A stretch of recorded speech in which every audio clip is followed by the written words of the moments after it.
Ukrainian President Volodymyr Zelensky is visiting Paris this Monday, holding talks with French President Emmanuel Macron. This at a critical time. U.S. and Ukrainian officials have just held a fresh round of talks in Florida, working towards reaching a peace deal with Russia. Talks that both sides have called productive. Zelensky feeling pressure both on the military front, with Russia consistently targeting Ukraine with airstrikes leading to casualties and widespread blackouts, and on the political front as well, with a corruption scandal tainting his administration's reputation.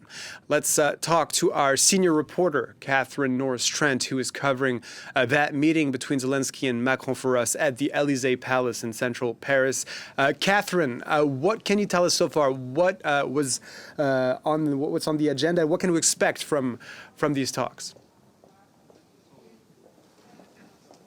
Hello there, Charles. Well, President Zelensky and Macron are going to be talking about some of the key issues which are still unresolved despite this flurry of diplomacy. Notably, they're expected to be talking about how to try and achieve a fair and lasting peace. That's the wording, the elements of language put out by the French Presidential Palace. They're clearly trying to keep the Europeans and the Ukrainians having a voice in this very public diplomacy taking place all over the world at the moment around what could happen in this war. So they're going to be talking about things like the need for Ukraine not to give up more territory, be able to keep its armed forces sizable, and to keep its options open, and to get good security guarantees going forward. So these are issues which are very important for the Europeans and for the Ukrainians. And that's something they're set to hammer home when they speak out today. And of course, this is all going on amid a backdrop of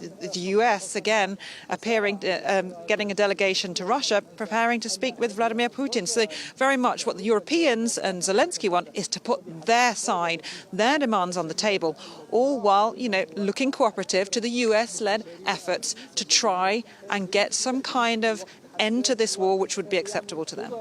Was Zelensky back in Paris just 2 weeks after his last visit? What does that actually tell us?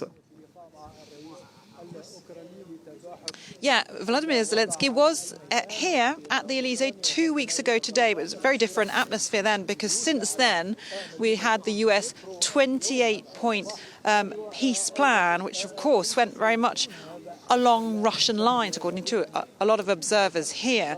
So we didn't expect to see Zelensky back in town so quickly. And his wife, Olena Zelenska, was scheduled to come to Paris for Ukrainian Culture Week. And she's been highlighting the plight of Ukrainian children who've been kidnapped and taken to Russia against their family's will. That was already scheduled. But what happened is then President Zelensky joined onto the trip. And I think this is, very much a show of support from France to keep the pressure on, to keep the visibility up. And we saw that show of support in the body language of the two leaders a little earlier on at the Elysée. President Macron actually walked down the steps of the Elysée Palace onto the driveway here of the Elysée, and then gave Zelensky a big hug before welcoming into the palace. So very visibly a sign of support for Volodymyr Zelensky, even as he is embattled with a corruption scandal at home, which saw his chief of staff, very influential man, Andriy Yermak, having to resign on Friday. So this is a show of support from a European ally. Catherine Norris-Trent with the latest from the Elysée Palace on that meeting between Emmanuel Macron and Volodymyr Zelensky. Thank you for